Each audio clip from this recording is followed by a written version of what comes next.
So, hello guys. You ready for the last speech? Yeah. So, as you have heard, my name is Julius, and I am a part of Lithuanian robotics team called Team Lithuanics. So, back in 2018, when I was just an 11-year-old child, I used to go to this technology club, where every day I would, play with some Arduinos, cut maybe something out of wood, or play with Legos, basic stuff like that. But one day, a big announcement was made. We, as a team, were going to compete in a first LEGO League competition, where we had to build a robot from Legos and from that same set, and then compete with it. One issue that we only had 2 months to prepare. So for the following 2 months, every day we would tinker something with the robot, program it as best as we could, and do stuff like that, until the competition day came. Half an hour before the competition, we met up together to look at the robot if everything was in place, if everything was working. Luckily, that was the case. So, almost immediately, we got called to the competition table, where we came, we placed our robot, we selected the correct program, and pressed the start button. 2.5-minute period began. The robot started moving. It moved to one task, to the second, to the third, and to the fourth. And finally, it came back with 0 points. But not all was lost. We still had 40 seconds to the clock. So we took the robot back, we placed it on the correct spot, pressed the start button, and it started moving again. As before, moved to one task, to the second, to the third, and to the fourth, doing every of them along the way. When finally, it came back, and the clock showed zeros. The judges calculated the score, and after all that hustle, we managed to get 0 points in total. 0 out of 500, actually. So it was pretty amazing how we could even achieve this feat. But that's not where our journey ended. The day was still not over, so we still had some time to play with the robot, maybe change a program, maybe change the robot a bit, and after all that, we managed to get the last passable place possible. That wasn't much, but that was enough for our team to stay motivated. So for the next 4 years, we would do the same thing. We would compete in the same competitions and even more. We would go to different hackathons, different online events, and compete in the same competition. But as before, we'd try to do something and we would fail. And 4 years in a row we did that, but we were failing a bit less each time. And finally, the year 5 came. As before, thousands of hours were spent on the robot, programming it, building it as complicated as we could, and finally the time for the competition came. As before, we met up around half an hour before the competition, checked if everything was in place, and we got called to the competition table. We placed our robot, selected the correct program, pressed start, and the 2.5-minute period began. Robot moved to the third, to the first, to the second, to the third, to the fourth, to the sixth, to the seventh, and so on, to all of the tasks on the field, when it finally came back. The clock showed 0. Time stood still for a moment when the judges were calculating the score, when finally a big announcement was made. After all that, after all those 5 years of hard work, we finally managed to win the first place.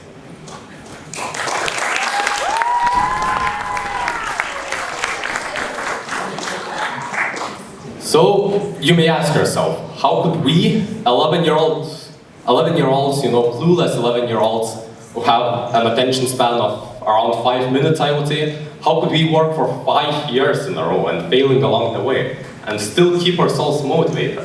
And I was thinking about this problem a lot, and I think that I got at least a few reasons that we were able to work hard. The first being having satisfaction from seeing our own improvement. I'm proud of what my team has achieved. I'm proud of what we have won, but most importantly, I'm proud of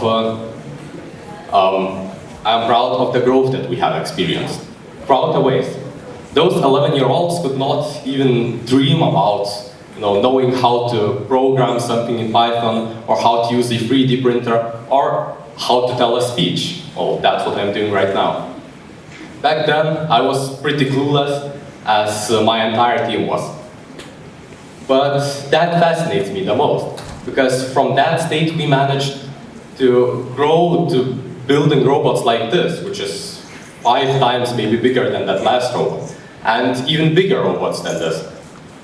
And what fascinates me is that it's possible to learn literally anything if you are motivated enough.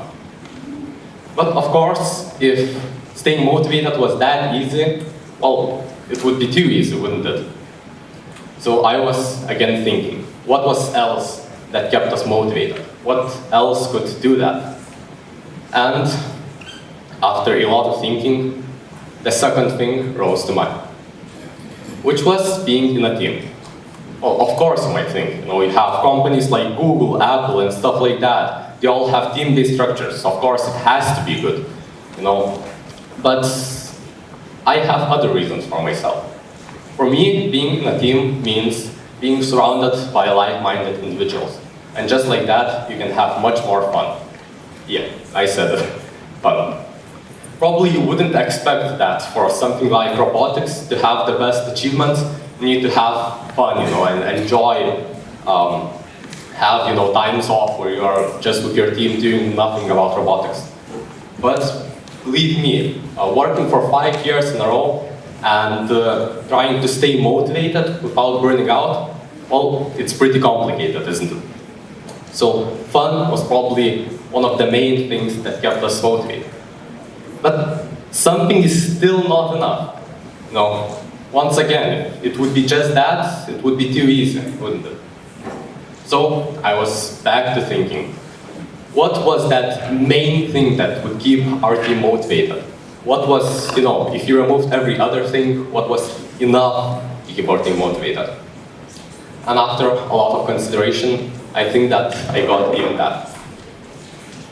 And it would be competitions. Yeah, also, I would say not expected. Competitions are great, They give you as clear of a goal as possible. You have a deadline, you need to build something till that time, and you know what you need to do. You know what minimum the robot has to be able to do. Not only that, but competitions give you competitors, aka people to compare your progress to. If you only build a robot for yourself, well, how do you know that your robot is good enough, or that's as best as you could build? But that's not enough about the competitions. The inventor of Segway, I think you all know what that is. You stand and you drive around.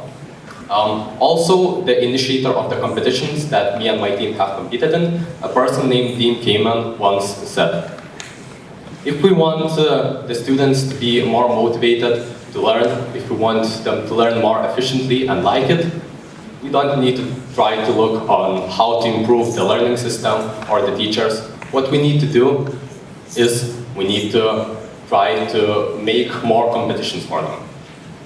So, just like that, if we want more engineers, we need more engineering competitions. If we want more mathematicians, we need more mathematics competitions. If we want more singers or musicians, we need more of those competitions. And not only competitions, but competitions which would include the majority of the students, so that as much of them would be involved as possible. The same man, Dean Kamen, is standing right here in front of our team. He proposed a concept called cooperation. This concept is a mix of two words, cooperation and competition. What it means is that two sides would collaborate with each other, but at the same time competing against each other. In that way, creating as best of a result as possible. And I think that our team is a prime example of this concept. In our team, what we would do, we'd split each other into smaller subgroups. So let's say that there are 12 people in our team, and we split ourselves into 3 subgroups, 4 people each. Then those subgroups need to build a robot. You have a big competition coming up in 2 months, and you need to build a robot for that competition. They all know what they need to do. So they start thinking, they start start doing, different ideas for each subgroup, and they try to build their own robot. Of course, they're all in a team.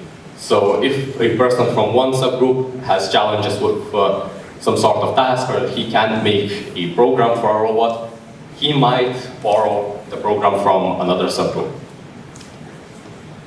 After around 1.5 months, 2 weeks before the competition, the team would meet up together and then basically compete.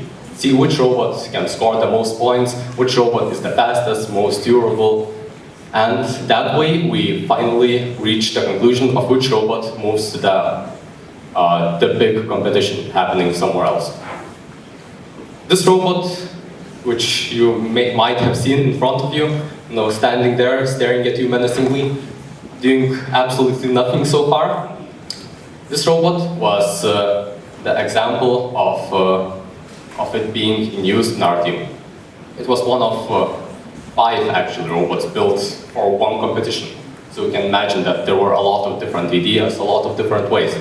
Even this robot can, it's pretty simple, but you have a code from one subgroup, maybe an idea for wheels for another subgroup, and you might be confused when I said something about the wheels. You have normal wheels, the robot drives, that's it, 4 wheels.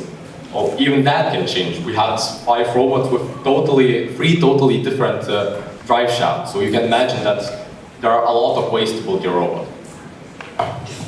What I want to do now is I want to show you the robot, because of course it doesn't only stand and look very good, I would say. Not only that because I worked on it, but because I think that it's pretty good. It can also move. So, for you, I have a question. Who wants to see a cool robot moving?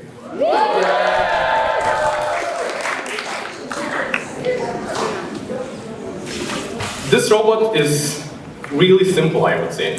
And is it good for a competition? Well, there are a lot of ways to have your robot compete. What's good about simplicity is that it cannot break, or even if it breaks, you can fix it in, 5 minutes or more. This robot is basically made of steel, and it can withstand almost anything. So what does this robot do? Well, I sometimes get questions, can your robot bring me to school or make me dinner? Sadly, no. That's not the case with this robot. What it does, though, is it takes the cone from the ground, picks it up to a certain level, and drops it on a pole. Today I have no poles with me, but you can imagine that. And that's basically the competition. You have 2.5 minutes for the robot to move, and in those 2.5 minutes, robot needs to score as much points as it possibly can. So that means, scoring as much cones as it can. So it picks up the cone, then drives to the pole. It can drive slowly, of course, it can drive fast. What's also one good thing about this robot and about the simplicity of it is that it will not break, as you said. So, for example, in a competition, you have 2 robots against 2 robots, 2 teams against 2 teams, and you need to score as much points. So with this robot, if we wanted to be on the other side of the field, we would just drive to the other side of the field. Of course, we would hit every single wall, every single pole, every single robot against our way, but we will get there as fast as we can. And when the robot gets to the pole, it drives in front of it and above it, and just releases the cone. It's that simple, yeah. Might seem super simple, but as I said, you would be surprised of how many different ways it can move. And you might not believe me that it's very durable, but believe me, it can do a lot of harm to everyone. And believe me again with this, actually yesterday I had hit my leg to this robot, and it hurt, I can say that. But with all that, I want to thank you, of course, for listening to me and for watching me play with this robot. So thank you for staying here.